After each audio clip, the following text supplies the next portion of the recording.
Oh, no, buddy. Okay, and then the top, see I have the front done, so that's the length we're going to go from. That's the guide. Turn this way. I know, you're handsome.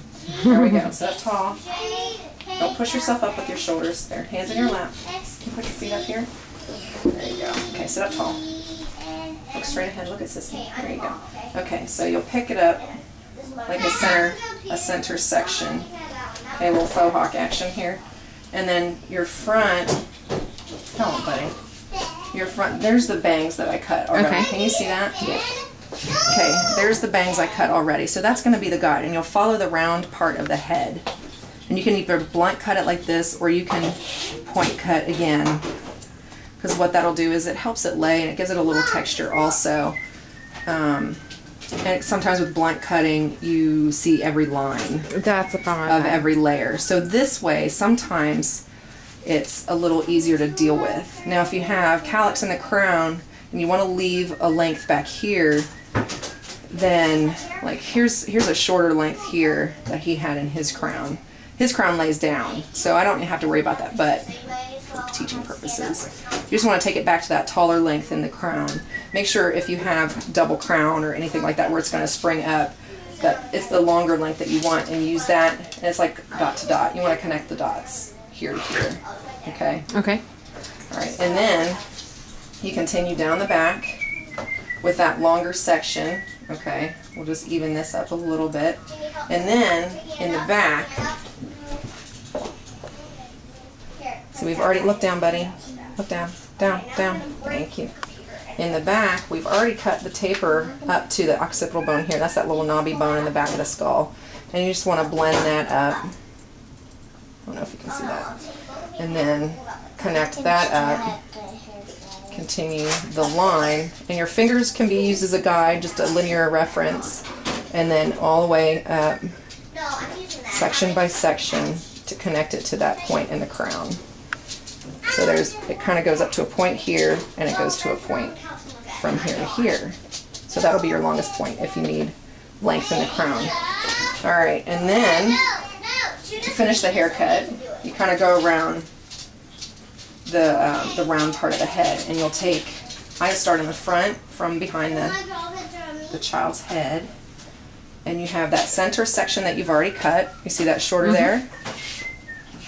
And then you'll see you have a shorter section down here. So you kind of eyeball that, and you'll start here, and you can cut over to here. And there's that point here, or point of reference there. And then you take it back section by section. So I just comb back just a little more, and if you do this with your comb, you can see where the shorter lengths are, and where that's going to be your guide. So you have a point of reference. You can go all the way back this way. All your kids have. And back to the crown, where, I don't know if you noticed, but I was pulling the hair longer and longer, just a little bit longer as I went, so that it was the same at the crown. And then we'll start over here on the side again and just continue to blend. We don't want to take all those bangs, because then you end up with a big notch in the front of the bang. So as you comb back, I don't know if you can see in the front too, as you comb back, make sure there's some of that bang sticking out, that you're not grabbing all those bang and recutting them, because you've already cut them. Okay, and then there's this hump here, so you want to blend that by, be very careful that you don't cut your knuckle. Okay. And you just continue blending. Like you can cut that evenly like this too, and just use that as your line. You know, just. Okay. I almost always point cut when I'm doing a scissor taper, just because with soft little boy hair, it seems to lay better.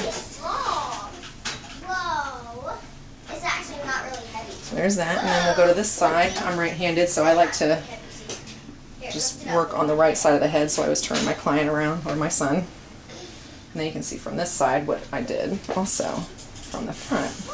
And I'll comb some of this bang down, and you can see my line here, my point of reference here, and then down here. And that is my guide to cut. up to there. See that? Oh, like this is the side of it? The comb is touching my face. It is. Yeah.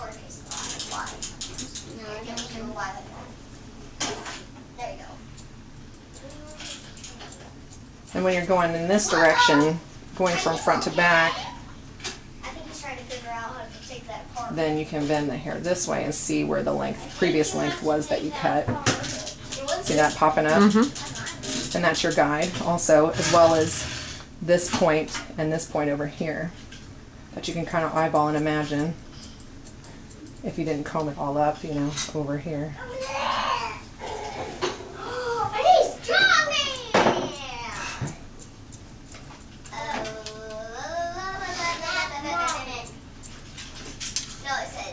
I'm looking straight at the hair, at the old hair. Okay, you're doing a good job, buddy. Okay, and then I take this. Can you tip your head over just a little bit? Thank you. I draw this sideways. Oh yeah, that's how I'm used to drawing. I can't draw it your way. See how I'm doing. What? You definitely want to go slower at first when you're point cutting, because if you get overzealous, you end up bleeding. See, I'm sloppy that way. And you just kind of bring it around to the side. And then to check your lengths or whatever, so we cut this way so we can check this way to see if it's all even. And there might be a little point in the center, so you just go this way. It's called cross-checking. So whatever direction you were going before, you take the opposite direction and cut off any points you might see. And yes, we point cut, but you'll see a difference in the cut pattern. And then here, since we cut this way, we want to cross-check up this way and see if there's any points that I missed. To check the haircut. Pink what? Hair dye. Hair dye? Well, see how there's, it goes along here and then it spikes there, so you just want to nip that and blend that in. No! And then in the back, look down, buddy. We cut this way, so we want to cross-check. Look down. Okay, we want to cross-check this way and see if there's any points. Look like the same. And dark blue hair dye. So I don't really see any, but just going through the motion. Not that there aren't any. And then if you comb it down, you can see, like, I don't know if you can see with the camera, but right here, it's a little darker spot. So you just kind of double check to see if there's a point there. You can go at a diagonal. Sometimes at the back of the head, it's easier to go at a diagonal, just because of the round shape of the back of the head and that little occipital bone. God knows how many hairs we have. We can't count our hairs, but we can count. And here you can kind of see a shadow of a line. So you cross-check this way to see if there is a notch that needs to be cut, and there is. There's a little bit of a... There. And that's how you blend it. And then in the back at the end, if you have a little trimmer that you'd like to use. Look down, buddy. Look down, buddy. Right there. Look down. There we go. You can just kind of clean things up. It does. You're going to get it again in a minute after I use the clippers. Here. Look up. Oh, so handsome. There's a scissor over comb taper. Where you can comb it to the side, and oh my, he's so handsome. There you go. All right. There, you can stop that one.